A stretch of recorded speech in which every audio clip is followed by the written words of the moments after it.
করে পাহাড়ি বৃষ্টির পানি, একদম পাহাড়ি ডল, এটা হচ্ছে পাহাড়ি ডলের পানি এখানে এসে জমায়েত হয়েছে এবং বাঁকখালী নদী দিয়ে এই পানিগুলো যাচ্ছে।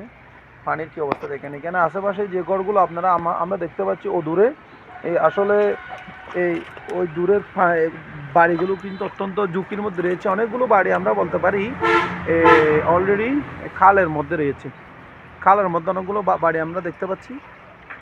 আর পানির অবস্থা দেখেন আপনারা কীভাবে পানির স্রোত দেখেন, পানির কি অবস্থা।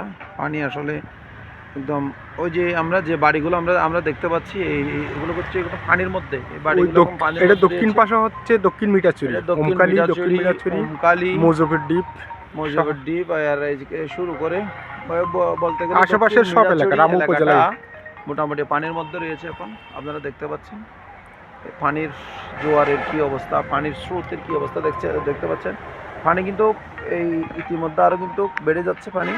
পানি হয়তো আরও বাড়বে বলে আমাদের এখানে কক্সবাজার আবহাওয়া অধিদপ্তর আমাদেরকে সেই রকম একটা বার্তা দিয়েছেন। এক কথায় সারা বাংলাদেশ পানিবন্দী, পানিতে তলিয়ে যাচ্ছে পুরো কক্সবাজার সহ চট্টগ্রাম বিভাগ। এদিকে আসা আবার আজকে 2 দিন ধরে ভারতের পানি এসে নোয়াখালী, ফেনী সহ কুমিল্লা, যশোর সহ প্রতিটি এলাকায়, প্রতিটি বিভাগ, প্রতিটি অঞ্চল ডুবে যাচ্ছে।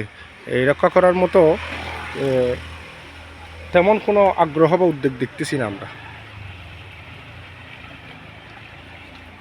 সুপ্রিয় দর্শক, আমরা আছি রামু উপজেলাতে বাঁকখালী নদী যেটা আছে, সেটা কক্সবাজার চট্টগ্রাম হাইওয়ে সংলগ্ন এই নদীটা। মানে প্রতিটা ঘর বাড়িতে পানি ঢুকে যাচ্ছে, সবাই দুরাবস্থায় বসবাস করতেছে, অসহায় হয়ে পড়ছে স্থানীয় বাসিন্দারা।